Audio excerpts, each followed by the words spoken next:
I said, when I'm thinking about myself, I am digging a hole for myself. It is very small, Yeah. right? Yes. Yes. When I'm thinking about my future, my problems, my what, you follow? It's all enclosed, small. Small, yes. So it's the opposing limits that creates the Yes, a conflict. natural thing, right? You're doubtful. Yes, I'm doubtful because it seems that when you say if the knowledge has me as reference point, it will create conflict. Yes. Yeah, that's all. Question: does it have to have that me reference by necessity, or is there not a possibility of a limited action, limited understanding, but which does not have me as a reference point? There may be limited actions when I'm digging a hole, to take his example. All right. But we are talking much wider issue. No, Yes. even wider issues. For example, I could. Let me finish what okay. I want to say. Any action born out of limitation must inevitably create conflict. If I am a scientist and I'm only concerned with my career, with my investigation, with my research, follow? And it's a very small affair. Yes. And I don't care a hang what happens outside the world. Yes. But is that a limitation of thought, or is a limitation of that kind of thought? Limitation of thought, limitation of capacity, limitation of environment. I include everything.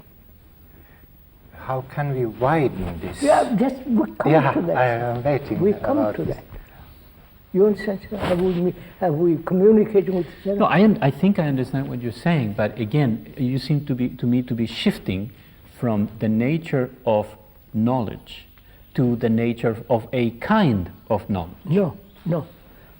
We started knowledge. We know we Yes. agree. Right. And I said, what relationship has action to To knowledge? knowledge. Right. And you said every action born of knowledge, it has I did not- limited and it creates conflict. Yes, because knowledge is limited. Yes, but again, I'm trying to examine that step of the relationship between the limited actions born of limited knowledge, which we agree is limited, to the conclusion that such actions necessarily lead to conflict, I'll show you. where you invoked I- an extra quality to knowledge, which is self-centered knowledge. No, wait, sir. Okay. We said knowledge and action. We both understand. Yes. Right? And knowledge, action born of any limited action, limited knowledge, action also must be limited. Next step, such action breeds division.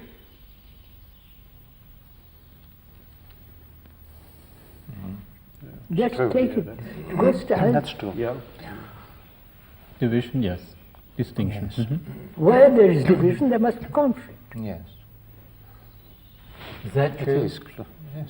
Just wait, he's working it out. I must say that I can see the conflict arising only when this extra quality of having an absolute reference point to the division arises, such as me. I see this, sir. I see. The division in itself is not conflictive. It is division plus a solid reference point that make the division divisive. Suppose you work in the laboratory and your knowledge is limited and you're working on this drug or this chemical or whatever, you forget about everything outside. Now, you may say there's no self in that, but that does create a lot of conflict for the world, the fact that your starting point is so limited. You don't take into account the whole environment, and you don't take into account the implications I of don't what you see do. that. Let's transport that metaphor to an ecological metaphor. Okay, if I take the foxes, all right, the foxes like rabbits, right, is the limited inclination of foxes to chase these other animals a limitation because they do not take into account the entire ecosystem? It doesn't seem to be the case. The ecosystem is a very harmonious totality in which every part of it has a limited part, but they all work as a harmonious totality. Why We is that? don't. No. Why not? We, No. I mean the ecosystem. Not human beings. Human beings add something extra, which is what you're pointing out. Add something extra to knowledge, to limited knowledge, which is a solid reference point of me-ness. Yes. This the fox does not do. It simply does what it does. Well, isn't it the distinction So- between difference and division? You Yes. seem to put differences and division into one pot. So, division. All right, let's stick to word division. Now let's make a distinction between difference and division. Now, what do you mean by difference and division? Well, in other words, foxes are different from rabbits. And they only know how to chase And rabbits they only and know not how to birds. chase rabbits. And that's a difference, but that's not a division. No, of course not. Difference. The tree is different from me. Exactly. And there's no conflict That's not a necessarily in conflict. there. Of course not. Okay, so we agree then that the step from knowledge as limited and creating divisions or distinctions yes. does not necessarily lead to conflict. Because, for example, the fox and the being limited in his knowledge of Sir, the world just- doesn't create the conflict. See what's happening in India Okay. or in Beirut or the Arab and the Israel. Sir, I've been through a civil war myself. Yes, sir, we know that. So what happens? Where is there division? What has brought about this division? Has been brought about by division plus the sense of me being right or me being That's all. etc. That's all. Yes.